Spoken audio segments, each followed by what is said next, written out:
ونصلي على رسوله الكريم أما بعد فأعوذ بالله من الشيطان الرجيم بسم الله الرحمن الرحيم وما أرسلناك إلا رحمة للعالمين وقال رسول الله صلى الله عليه وسلم إنما بعثت ليتمم مكارم الأخلاق وقال رسول الله صلى الله عليه وسلم أكمل المؤمنين إيمانا أحسنهم خلقا وقال رسول الله صلى الله عليه وسلم أنا خاتم النبيين لا نبي بعدي صدق الله العظيم অধ্যকার দারুল উলুম মাবিয়া ইসলামিয়া মাদ্রাসার অঙ্গ প্রতিষ্ঠান মরহুম আব্দুল কাদের ইসলামী পাঠাগারের কর্তৃক আয়োজিত আজকের এই মাহফিলের সম্মানিত সভাপতি ও বিজ্ঞ বিচারক সুদক্ষ পরিচালক আমার সামনে বসা দূর দূরান্ত থেকে এলএম পিপাসিত ছাত্র ভাইয়েরা আমার পক্ষ থেকে আন্তরিক শুভেচ্ছা ও মোবারকবাদ।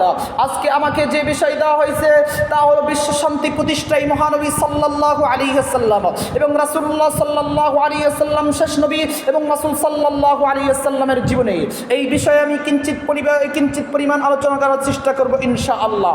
প্রিয় উপস্থিতি, আজ থেকে প্রায় ১,৫০০ বছর আগের কথা, যখন এই যুগটা ছিল অন্ধকারের যুগ, যখন এই যুগটা ছিল বর্বরতার যুগ, যখন এই যুগটা ছিল আইয়ামে জাহিলিয়াতের যুগ, ছেলে বাবাকে হত্যা করত, বাবা ছেলেকে হত্যা করত, নিজ মা বোনের সাথে জিনা করত, মানুষ আল্লাহকে ভুলে গেছিল, এক আল্লাহর ইবাদত ছেড়ে দিয়ে মূর্তি পূজা শুরু করে দিয়েছিল।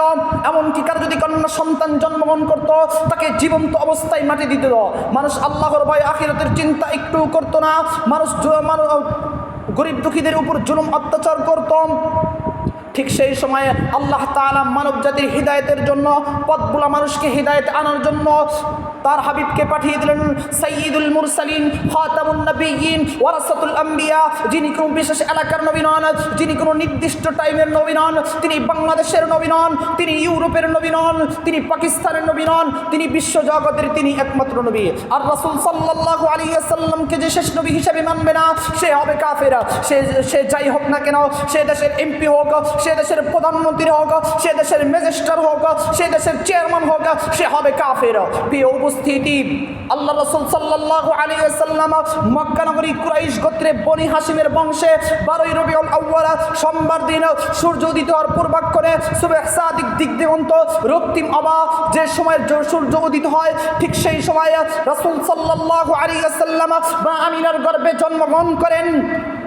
প্রিয় উপস্থিতি, রাসূল সাল্লাল্লাহু আলাইহি ওয়াসাল্লাম জন্মগতভাবে অন্যের অধিকার ও কল্যাণ সম্পর্কে সচেতন ছিলেন।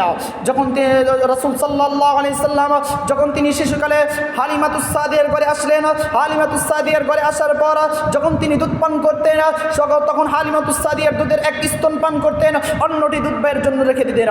যৌবনকালে তিনি মানব কল্যাণের জন্য তিনি হিলফুল ফুজল নামক এক সংগঠন করেছিলেন। এই সংগঠন করার উদ্দেশ্যই ছিল গরিব দুঃখীদের সাহায্য করা। সংগ্রামী বন্ধুগণ, আল্লাহর নবী সাল্লাল্লাহু আলাইহি সাল্লাম দুনিয়াতে আসার পূর্বে এবং আসার পরে দেখতে পেলেন যে নারী জাতির কোনো সম্মান মর্যাদা ছিল না। নারী জাতি শুধু ভোগ বিলাসিতা এবং বিছানায় ব্যবহার করা মনে করত। সে নারী পেল আজকে মায়ের মর্যাদা, সে নারী পেল আজকে সামাজিক মর্যাদা। কার কারণে এই মর্যাদা পেয়েছে? তিনি হলেন আমাদের প্রিয় নবী। আল্লাহ তাআলা তো কোরআন পাকে বলেছে, ওয়ামা আরসালনাকা ইল্লা রাহমাতাল লিল আলামিন, আমি আমার নবীকে রহমত স্বরূপ হিসেবে পাঠিয়ে দিয়েছি, আমি আমার নবীকে রহমত স্বরূপ হিসেবে দুনিয়াতে পাঠিয়েছি। আল্লাহ পাক রব্বুল আলামিন ইরশাদ করেন, ওয়ামা আরসালনাকা ইল্লা রাহমাতাল লিল আলামিন, আমি আমার নবীকে রহমত স্বরূপ হিসেবে পাঠিয়ে দিয়েছি। সংগ্রামী সাথী বন্ধুগণ, পরিষ্কার ভাষায় বলতে চাই, আল্লাহর নবী সাল্লাল্লাহু আলাইহি ওয়াসাল্লামের খতমে নবুয়তকে নিয়ে, আল্লাহর নবী সাল্লাল্লাহু আলাইহি